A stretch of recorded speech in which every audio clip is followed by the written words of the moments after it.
Hello everyone, welcome to किनी studies. आज है 9 जून और आज की डेट में हम 2 दिनों के करंट अफेयर्स के क्वेश्चंस को कवर करेंगे। आज के सेशन में हम जिन टॉपिक्स को कवर करेंगे वो टॉपिक्स हैं इंटरनेशनल एयर ट्रांसपोर्ट एसोसिएशन के बारे में देखेंगे। देन हम देखेंगे एशियन डेवलपमेंट बैंक के बारे में, क्योंकि एडीबी जो है इसने हाल ही में इंडिया की ग्रोथ रेट कैसी रहेगी फाइनेंशियल ईयर 2027 और 28 में, ये अभी हाल ही में प्रेडिक्ट किया है। इसके बाद हम देखेंगे भारत जेन इनिशिएटिव के बारे में, 7th RMC के बारे में देखेंगे। हाल ही में न्यूज में रहा जो भारत का 100th रामसर साइट अभी घोषित किया गया है, उसके बारे में देखेंगे। इसके बाद हम देखेंगे पंचायत एडवांसमेंट इंडेक्स के बारे में। यूनिवर्सिटी ऑफ लिवरपूल काफी न्यूज में रही है क्योंकि ये भारत में अपनी एक ब्रांच स्थापित कर रही है। इसके बाद हम देखेंगे एकलव्य मॉडल रेजिडेंशियल स्कूल्स के बारे में, यानी कि EMRS के बारे में। देन हम देखेंगे जन समर्थ पोर्टल के बारे में और लास्ट में हम देखेंगे OECD के बारे में। शुरू करते हैं आज का करंट अफेयर सेशन। ये रहा आज का फर्स्ट क्वेश्चन।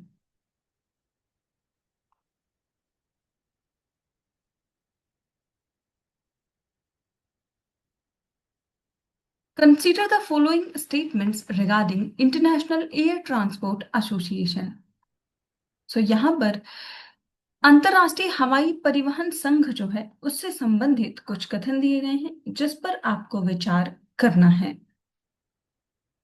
फर्स्ट स्टेटमेंट है, It was established as a direct outcome of the 1944 Chicago Convention to replace International Air Traffic Association. And second statement is, the association serves as a global trade body representing the vast majority of total air traffic worldwide. And the third statement is, while it manages technical aviation standards, it has historically avoided involvement in commercial fare regulations. और यहां पर आपसे correct statements पूछी जा रही है। आपको बताना है इंटरनेशनल एयर ट्रांसपोर्ट एसोसिएशन से संबंधित यहां पर कितने ऐसे स्टेटमेंट्स हैं जो कि करेक्ट हैं।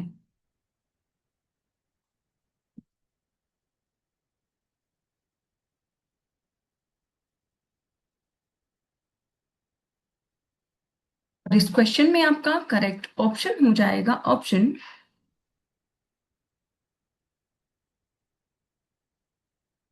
बी। यहाँ पर केवल 2 ही स्टेटमेंट्स करेक्ट हैं और वो स्टेटमेंट्स हैं फर्स्ट और सेकंड। थर्ड स्टेटमेंट इनकरेक्ट है क्योंकि यहाँ पर कहा जा रहा है कि वो कॉमर्शियल फेयर रेगुलेशंस को अवॉइड करता है, तो ऐसा नहीं है। आप यहाँ डिटेल में देख सकते हैं।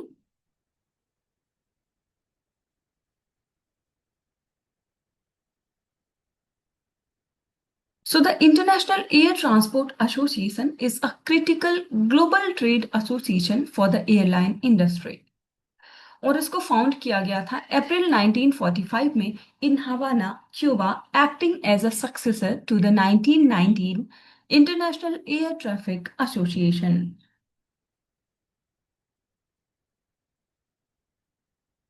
So its creation was aimed at helping regulate the industry following the Chicago Convention of 1944, which laid the groundwork for the international civil aviation. IATA की बात करें तो ये रिप्रेजेंट करता है around 317 airlines across over 120 countries, accounting for approximately 82% of the global air traffic. This scale shows it to advocate effectively for airline interest and lead the industry in creating technical and commercial industry standards. Early decades की बात करें तो during its early decades, IATA was famously engaged in price fixing and fare regulation, holding its first major tariff conference in Rio de Janeiro in 1947. So, over the time, it modernized into a platform focused on policy, safety, and innovation. Today, its core function include the World Air Transport Summit, which addresses contemporary challenges such as sustainable aviation fuel and decarbonization. So, by standardizing ticketing, cargo, and financial settlement frameworks, IATA simplifies the complexities of international travel.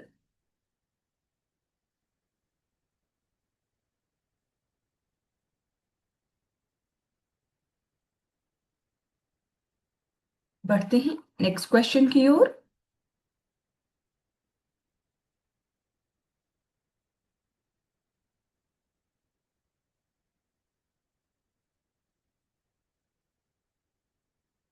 Consider the following statements regarding Asian Development Bank. So यहाँ पर एशियाई विकास bank जो है इससे संबंधित कुछ कथन दिए गए हैं जिन पर आपको विचार करना है। फर्स्ट स्टेटमेंट है, its founding is inspired by the United Nations Economic and Social Commission for Asia and the Pacific. Second statement है, the majority of the banks members are from Asia Pacific region. Third statement is India holds the third largest share in the bank following Japan and the United States. और fourth statement है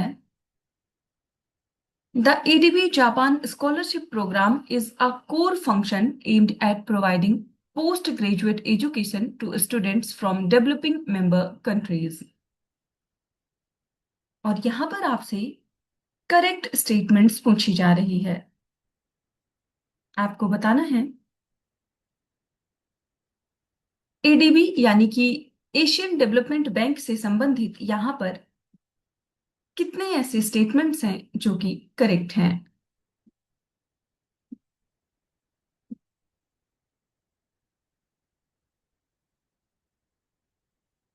और इस question में आपका correct option हो जाएगा option C. सो यहां पर केवल 3 ही स्टेटमेंट्स ऐसे हैं जो कि करेक्ट हैं और ये स्टेटमेंट्स हैं फर्स्ट, सेकंड और फोर्थ। थर्ड स्टेटमेंट इनकरेक्ट है क्योंकि अगर हम शेयर की बात करें इस ऑर्गेनाइजेशन में तो इंडिया का फोर्थ लार्जेस्ट शेयर है after Japan, United States and China. आप यहां डिटेल में देख सकते हैं। So, Asian Development Bank is a regional multilateral development bank established in 1966 to promote economic growth, regional cooperation, and poverty reduction in Asia and the Pacific. So, ADB's current long-term strategy focuses on climate action, gender equality, digital transformation, and private sector development. इस organisation के अगर हम objectives की बात करें तो इसके objectives हैं to reduce poverty and inequality, promote inclusive and sustainable growth, support climate resilience and green transition और साथ ही स्ट्रेंथ करना रीजनल इंटीग्रेशन को। So ADB Japan scholarship programme जो है उसकी बात करें तो ये एक वेल नोन इनिशिएटिव है for the capacity building in developing Nations.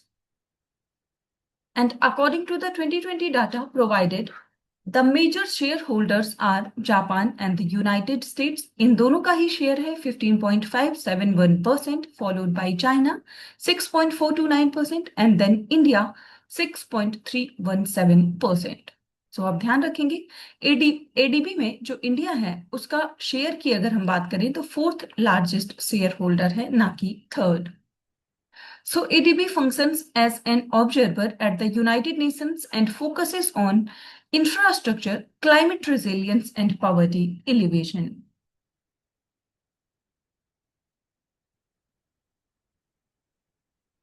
So ADB अभी हाल ही में न्यूज में रहा बिकॉज एडीबी ने अनाउंस किया है $70 billion program to expand energy and digital infrastructure across the Asia Pacific region by 2035. वर्तमान समय में अगर एडीबी के मेंबर्स की बात करें तो इसमें 69 मेंबर्स हैं, जिसमें 50 रीजनल हैं और 19 नॉन रीजनल मेंबर्स हैं। और एडीबी का जो हेडक्वार्टर है ये स्थित है मनीला, फिलीपींस में। सो इसकी जो मेंबरशिप है वो ओपन है to other regional countries and non regional developed countries also.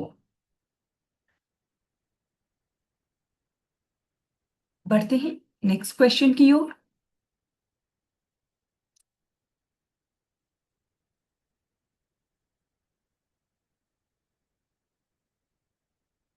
Which one of the following best describes the Bharat Gen Initiative? यहां पर आपसे पूछा जा रहा है निम्नलिखित में से कौन सा विकल्प भारत जन पहल जो है उसका सबसे अच्छा वर्णन करता है। आपके ऑप्शंस हैं। फर्स्ट ऑप्शन है a mission to provide high speed internet connectivity to all rural panchayats in India by 2030। Second statement है an AI model designed to generate multimodal outputs in 22 Indian languages to foster an inclusive digital ecosystem. Third statement है a genomic sequencing project aimed at mapping the DNA of 22 different ethnic groups in India. और fourth statement है a government funded startup incubator focused on manufacturing generic medicines for Jan Aushadhi Kendras. तो आपको बताना है कि भारत जन पहल जो है उसका सबसे अच्छा वर्णन किस ऑप्शन में किया गया है।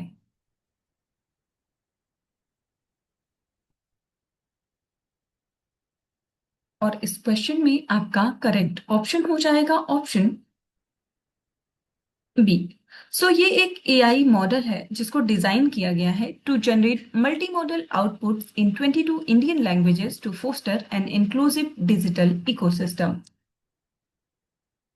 आप देख सकते हैं। सो आपने देखा कि ये जो भारत जन है ये एक टेक्नोलॉजिकल माइलस्टोन है इंडिया के एआई लैंडस्केप के लिए। और ये एक multi modal large language model है यानी कि LLM है, which means it can process and generate text, speech and images. So unlike many global LLMs, they are predominantly English centric. BharatGen is trained on 22 Indian languages, including various regional dialects. So, this linguistic diversity is crucial for a country where a significant portion of the population does not use English as their primary language for their digital interaction. So, इसको develop किया गया है by the IIT Bombay and funded under the National Mission on Interdisciplinary Cyber Physical Systems, and the project aligns with the India's TechEd vision. सो इसका M है provide करना ethical and context aware AI solutions for governance, health and agriculture. So, for instance, it can be integrated into platforms like CPGRAMs to for better grievance readdressal or used in AI-powered telemedicine. सो ये जो initiative है ये emphasise करता है cultural relevance को, ensuring that the AI reflects Indian social values and ethos, thereby bridging the digital divide for rural and underserved communities as envisioned under new education policy 2020। तो ध्यान रखेंगे आप, ये जो भारत जन है ये एक मल्टी मॉडल LLM है जिसको ट्रेन किया गया है कि वो 22 इंडियन लैंग्वेजेस में टेक्स्ट, स्पीच या इमेज को प्रोसेस कर पाएगा या उसको जनरेट कर पाएगा।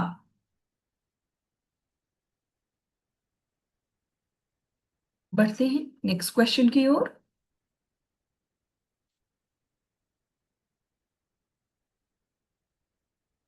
India seventh regional meteorological centre was recently inaugurated at which place?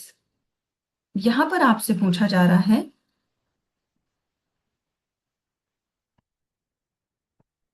Bharat का जो 7वां क्षेत्रीय मौसम विज्ञान केंद्र है जिसका हाल ही में उद्घाटन हुआ है, आपको बताना है कि वो स्थान कौन सा है जहां पर 7th रीजनल मेटेरोलॉजिकल सेंटर का उद्घाटन किया गया है। आपके ऑप्शंस हैं जम्मू, देहरादून, लखनऊ या फिर गैंगटॉक।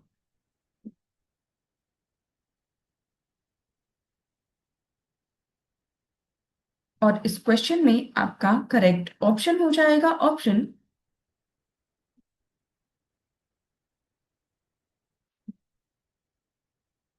ए। सो भारत का जो 7th RMC है वो हाल ही में इनॉग्रेट किया गया है जम्मू में।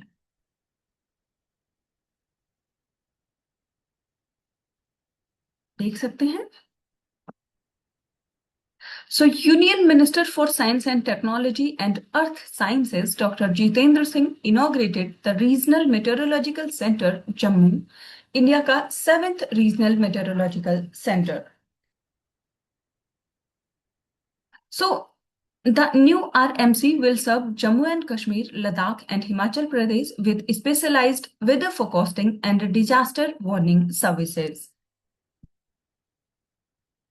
And the center will provide district level forecast, mountain weather forecast, tourist advisories, and warnings for flash floods, cloud burst, avalanche, landslides, thunderstorms, and heavy snowfall. तो आप ध्यान रखेंगे कि हाल ही में जो 7th रीजनल मेटेरोलॉजिकल सेंटर है उसका उद्घाटन कहाँ पर किया गया है? ये किया गया है जम्मू में। इसके अलावा जो 6 रीजनल सेंटर्स हैं वो हैं चेन्नई, गुवाहाटी, कोलकाता, मुंबई, नागपुर और न्यू दिल्ली में। इसके साथ ही अगर हम IMD की बात करें यानी कि इंडिया मेटेरोलॉजिकल डिपार्टमेंट की, तो इसको स्टैब्लिश किया गया 1875 में। And IMD is the national meteorological service of the country and principal government agency in all matters relating to meteorology and allied subjects. और ये वर्क करता है under the ministry of earth sciences. इसका headquarter Delhi में है and it operates hundreds of the observation stations across India and Antarctica. आपने देखा कि इसके 6 रीजनल सेंटर्स कहाँ कहाँ पर है और 7th जो है वो हाल ही में इनॉग्रेट किया गया है जम्मू में।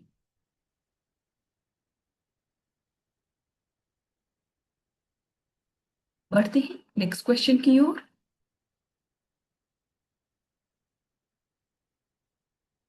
Jayaprakash Narayan Bird Sanctuary, which has been designated as India's 100th Ramsar site, is located in which state? यहां पर आपसे पूछा जा रहा है जयप्रकाश नारायण पक्षी अभयारण्य, जिसे भारत के 100वें रामसर स्थल के रूप में नामित किया गया है, यह भारत के किस राज्य में स्थित है? आपके ऑप्शंस हैं उत्तर प्रदेश, मध्य प्रदेश, उत्तराखंड या फिर राजस्थान।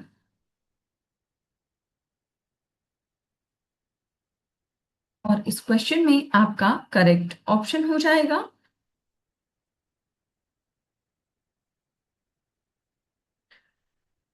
Option A. सो ये स्थित है उत्तर प्रदेश में। आप देख सकते हैं।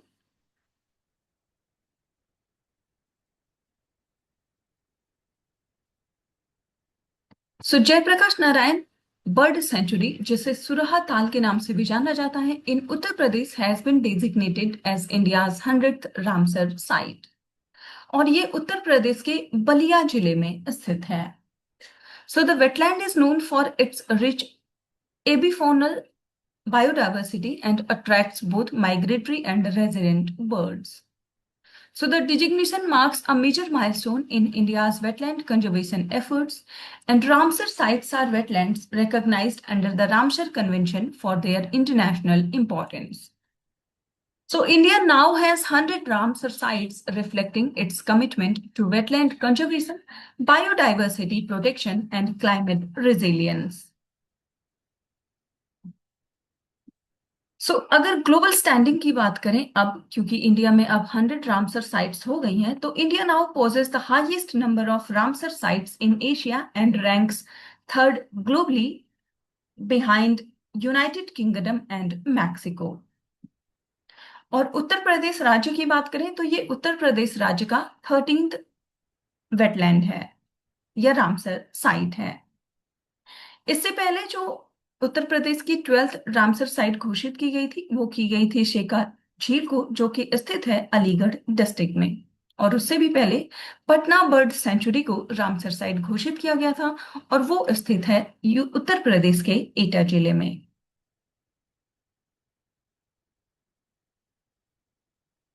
बढ़ते हैं नेक्स्ट क्वेश्चन की ओर। The panchayat advancement index is an initiative of which ministry. यहां पर आपसे पूछा जा रहा है पंचायत उन्नति सूचकांक जो है वो किस मंत्रालय की पहल है। आपके ऑप्शंस हैं ministry of rural development, ministry of Panchayati Raj, ministry of housing and urban affairs, या फिर ministry of statistics and programme implementation.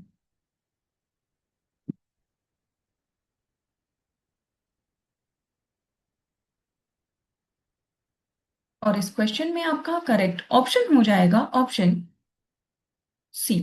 So panchayat advancement index ये जो इनिशिएटिव है ये संबंधित है मिनिस्ट्री ऑफ पंचायती राज से।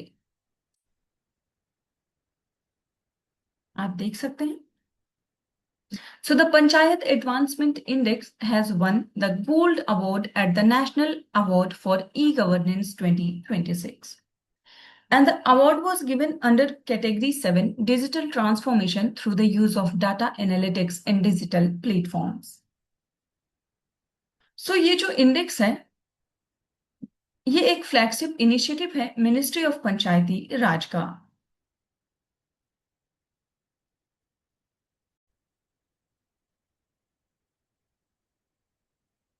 So it is India's first comprehensive data-driven framework for assessing and ranking gram panchayats. सो पीएआई 2.0 जो है ये इवेल्युएट करता है over 2.6 lakh gram panchayat using 150 indicators and 230 data points. And the award will be presented during the 29th national conference on e governance, जिसका आयोजन किया जाएगा जयपुर में from 1st to 2nd of July 2026। आप ध्यान रखेंगे कि national awards for e governance 2026 में जो गोल्ड अवार्ड जीता है वो जीता है पंचायत एडवांसमेंट इंडेक्स ने, और ये इनिशिएटिव है मिनिस्ट्री ऑफ पंचायती राज का। बढ़ते हैं नेक्स्ट क्वेश्चन की ओर।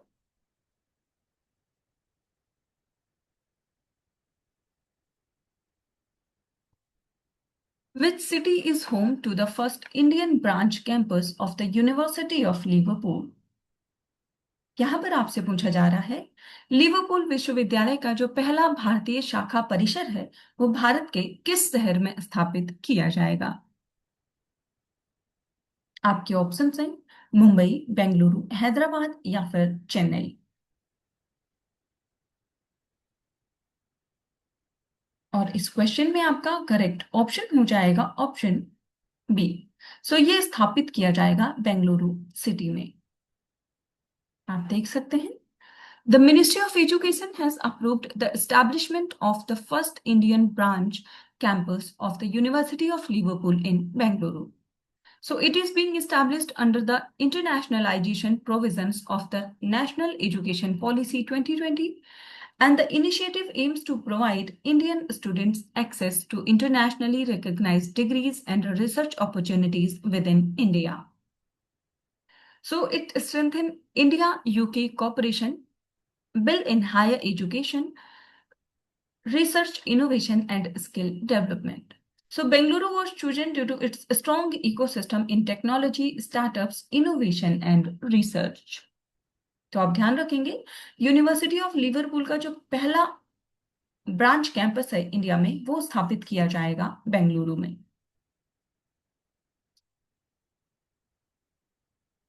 बढ़ते हैं नेक्स्ट क्वेश्चन की ओर।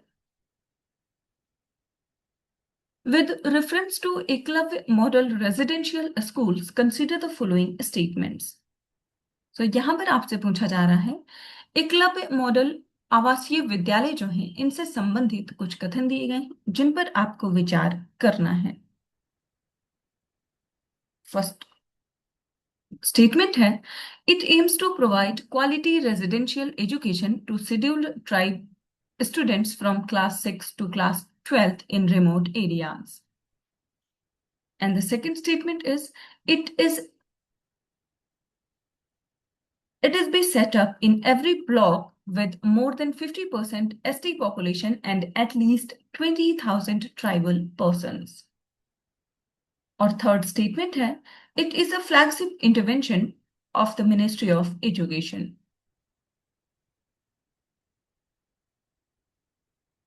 और यहाँ पर आपसे करेक्ट स्टेटमेंट्स पूछी जा रही है, आपको बताना है एकलव्य मॉडल रेजिडेंशियल स्कूल से संबंधित यहाँ पर कितने ऐसे स्टेटमेंट्स हैं जो कि करेक्ट हैं।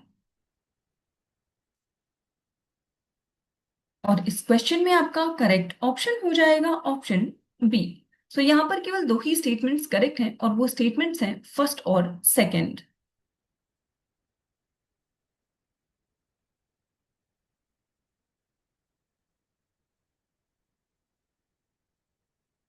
सो यहाँ पर आपका थर्ड स्टेटमेंट इनकरेक्ट हो जाएगा, बिकॉज ये जो फ्लैगशिप इंटरवेंशन है ये है मिनिस्ट्री ऑफ ट्राइबल अफेयर्स का, और इसको लॉन्च किया गया था 1998 में।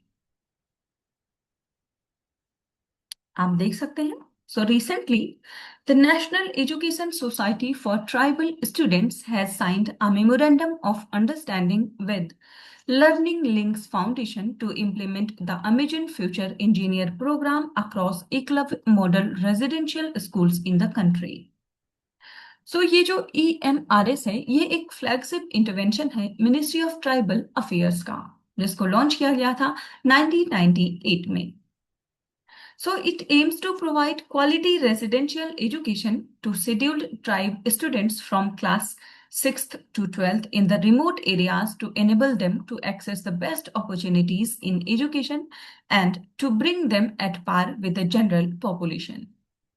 So the program was revamped during the year 2018-19 to expand the geographical outreach and enhance the quality of facilities.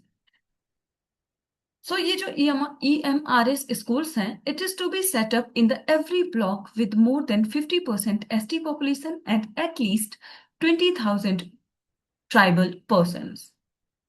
So the National Education Society for Tribal Students यानी कि NESTS, ये एक autonomous organization है that has been set up under the Ministry of Tribal Affairs to establish and manage EMRS across the country. बढ़ते हैं next question की ओर। As of June 2026, how many credit-linked central government schemes are integrated into the Jan Samarth portal for application submissions? यहाँ पर आपसे पूछा जा रहा है, जून 2026 तक कितनी क्रेडिट लिंक्ड केंद्रीय सरकारी योजनाएं आवेदन जमा करने के लिए जन समर्थ पोर्टल में एकीकृत की गई हैं? आपके ऑप्शंस हैं 12, 16, 20 या फिर 24।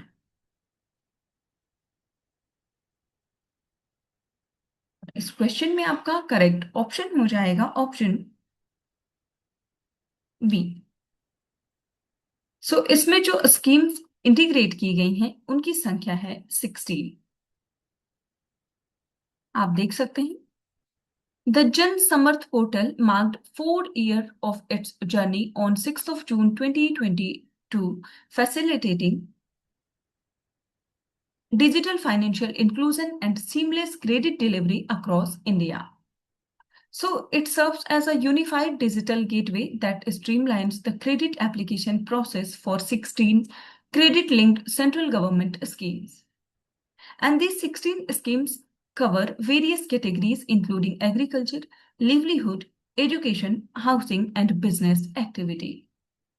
So this portal was designed to reduce procedural complexities and directly connect lenders with the beneficiaries, ensuring a more transparent and efficient credit delivery system. So by integrating these 16 schemes, the portal allows users to check eligibility for multiple schemes simultaneously by answering a few basic questions. सो ये जो जन समर्थ portal है, it is available in 8 different languages. और ये languages हैं English, Hindi, Gujarati, Telugu, Tamil, Marathi, Bengali and Kannada.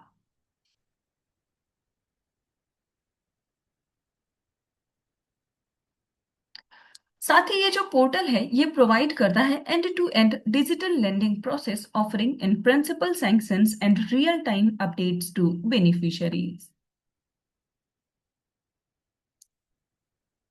आप ध्यान रखेंगे, ये जो पोर्टल है जन समर्थ पोर्टल, इसको लॉन्च किया गया था 6 जून 2022 को, और हाल ही में इसने अपने 4 इयर्स कंप्लीट किए हैं।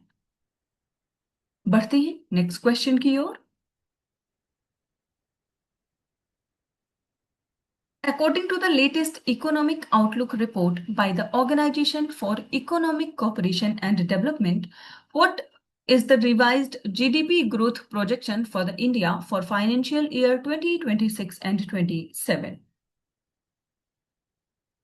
यहाँ पर आपसे पूछा जा रहा है, आर्थिक सहयोग और विकास संगठन की नवीनतम आर्थिक आउटलुक रिपोर्ट के अनुसार वित्तीय वर्ष 2026-27 के लिए भारत का जो संशोधित जीडीपी वृद्धि अनुमान है वो क्या है या कितना है? आपके ऑप्शन है 6.1%, 6.3%, 7.6% या फिर 6.4%।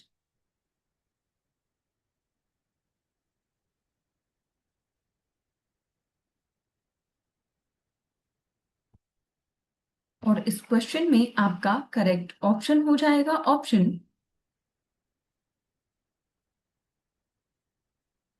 बी। सो ये जो अभी नया प्रोजेक्शन दिया है ग्रोथ पर ओईसीडी ने, ये दिया है 6.3% का। आप देख सकते हैं। So, the Organization for Economic Cooperation and Development has upgraded its growth forecast for the Indian economy for financial year 27 in its latest Economic Outlook report.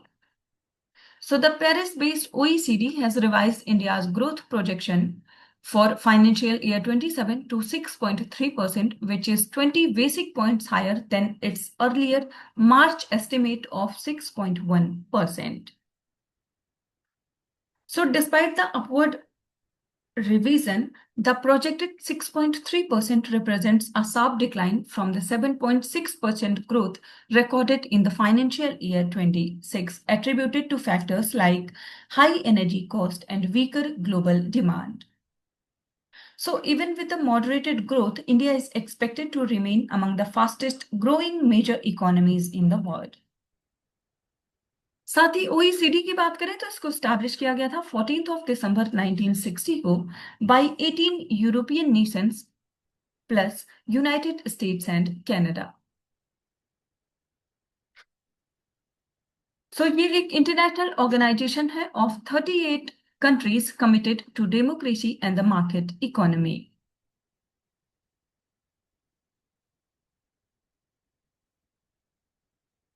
OECD के हेडक्वार्टर की बात करें तो उसका हेडक्वार्टर है पेरिस, फ्रांस में, and India has been an OECD की partner since 2007। और आप ध्यान रखेंगे, इकोनॉमिक आउटलुक रिपोर्ट जो है ये जारी किया जाता है ओईसीडी के द्वारा। आज के करंट अफेयर सेशन में इतना ही। Thank you for watching. Do like, share and subscribe.